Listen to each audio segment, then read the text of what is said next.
Baik, pada kesempatan ini saya ingin berbicara tentang ayat-ayat yang terkait dengan ketakwaan di saluran ini. Nah, ini saya langsung saja tanpa banyak komentar. Yang pertama kita sebutkan kemarin itu dalam kriteria takwa itu kan surah Al-Baqarah ayat 2, ayat 3 sampai ayat 5. Sebenarnya harus dibaca dari ayat 2 karena dia pernyataan deklarasi pertama Quran itu tentang dirinya itu yaitu dia mengatakan zalikal kitabu la raiba fihi, itu sebuah kitab yang tiada keraguan padanya. Apa itu tidak la raiba fihi, tiada keraguan. Saya terangkan tentang kaidah-kaidah Quran bahwa dia tidak melakukan itu bisa diukur, bisa dibuktikan dan dengan sejumlah contoh. Jadi artinya agak panjang. Mungkin itu kita abaikan dulu, lain kali bisa dibuktikan bagaimana Quran itu katakan maknanya la raiba fihi itu seperti apa sih, ketel ukurannya kan gitu. Kemudian dikatakan setelah la raiba fihi hudan, dia kitab yang dikatakan petunjuk tadi itu hudan. Apa la raiba fihi hudan lil muttaqin, petunjuk bagi orang bertakwa. Orang-orang bertakwa di sini kan nggak seorang nih, muttaqin dia sebutnya. Kemudian allazina yu'minuna itu juga, allazina itu orang-orang. Artinya suatu komunitas yang mungkin yang seharusnya memang ada pimpinannya. Kalau orang beriman namanya Amirul Mukminin. Lil muttaqin, Al-Quran itu tiada keruan padanya, petunjuk bagi orang-orang yang bertakwa. Allazina yaitu orang-orang. Yu'minuna itu kan orang yang artinya menjalani keimanan, menjalani kegiatan iman. Yu'minuna itu orang-orang yang menjalani kegiatan keimanannya.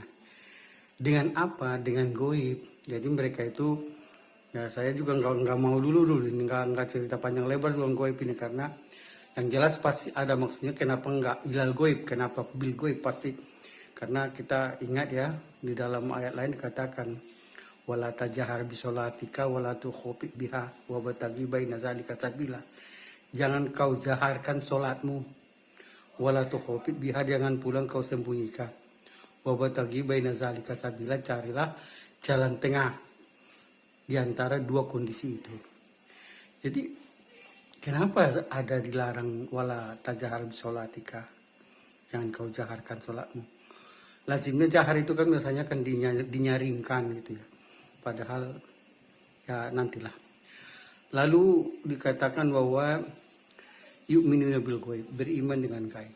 Allah itu pasti bukan gaib, karena selain dalam ayat lain atau di dalam Asmaul Husna dikatakan bahwa zohir, juga dikatakan wahal batin, juga diketahui bahwa indahu mafatihal ghaib, di sisinya itu kunci dari segala kegaiban.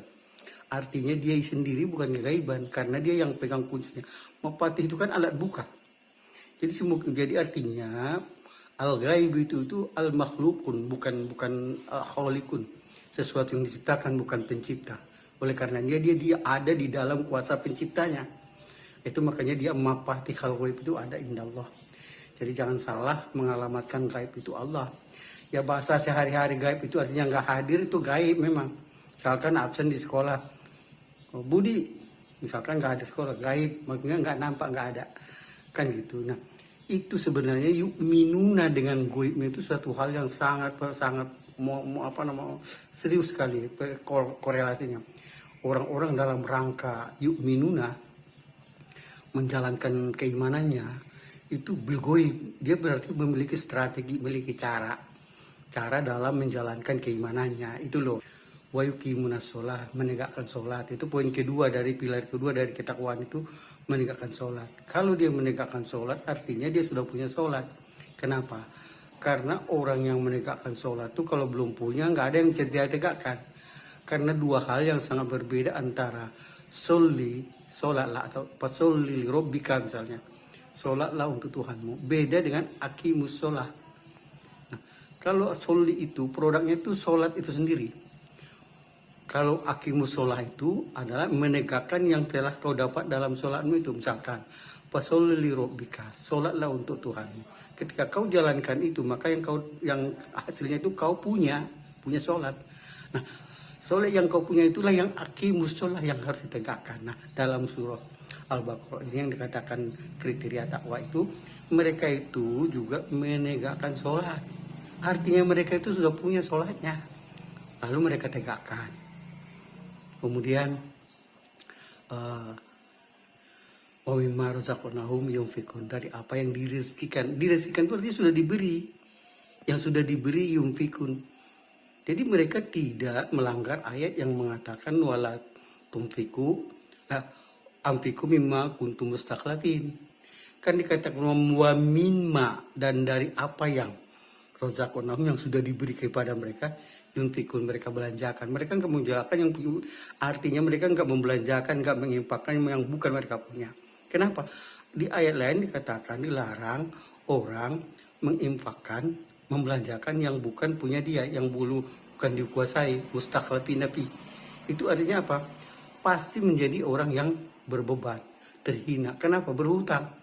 Jadi ada pelanggaran yang sangat masif, mayoritas umat melakukannya itu, yaitu semua orang berhutang kan melanggar ayat ini, karena dikatakan wala tumfiku wa amfiku mimma kuntum mustakhlafin fi, belanjakanlah apa yang telah kau dijadikan memilikinya. Nah, kalau yang dibelanjakan yang tidak dimiliki namanya apa? Ngutang, pinjam dan segala macam, itu menggadaikan kehormatan. Islam memuliakan manusia tidak dengan cara itu. Dengan cara berjuang, bersabar. Karena dalam dalam perjalanan takwa ini ada posisi wasobirina bil ba'sa'i wadoro wahinal ba'si, itu kegentingan tertinggi. Jadi wasobirin tabah bil ba'sa dalam kesulitan, wahinal ba'si lebih sulit lagi. Itu saudaraku, itu nanti di ayat selanjutnya itu di surah 217 itu di ayat itu ada tentang itu. Jadi tabah itu bagian daripada pribadi orang bertakwa. Nah, itu wa mimma razaqnahum yunfikun, ini catatannya. Nah, kemudian mereka mengimpakkan apa yang sudah direzekikan. Lalu beriman dengan apa yang diturunkan kepada Muhammad. Orang beriman kepada yang diturunkan kepada Muhammad itu tidak akan terjadi, saudara, kalau Anda tidak paham surah 2 ayat 121. Karena di situ ditekankan ulaika yu'minuna bihi, orang yang akan beriman dengan itu. Itu ayat seluruh waqtu tilawati. Jadi allazina aitanahumul kitaba yaslunahu haqqa tilawati ulaika yu'minuna bihi. Orang yang telah datang kepada kitab lalu dia menelaahnya dengan haqqa tilawati, telaah yang logis, ulaika yu'minuna bihi. Mereka itulah orang yang akan beriman dengannya. Ya kalau kita tidak melakukan itu, bagaimana peluang itu dapat? Kan nggak dapat itu. Nah, kemudian beriman kepada kitab sebelumnya itu juga sangat mudah, karena dalam surah 463, 165 itu diterangkan tentang apa yang ada dalam Quran itu sebenarnya sudah ada di dalam apa yang ada dalam kitab sebelum Muhammad itu, semua sama dengan kitab yang diterima oleh Muhammad. Dengan kata lain, mempelajari Quran itu juga mempelajari kitab yang turun sebelum Muhammad.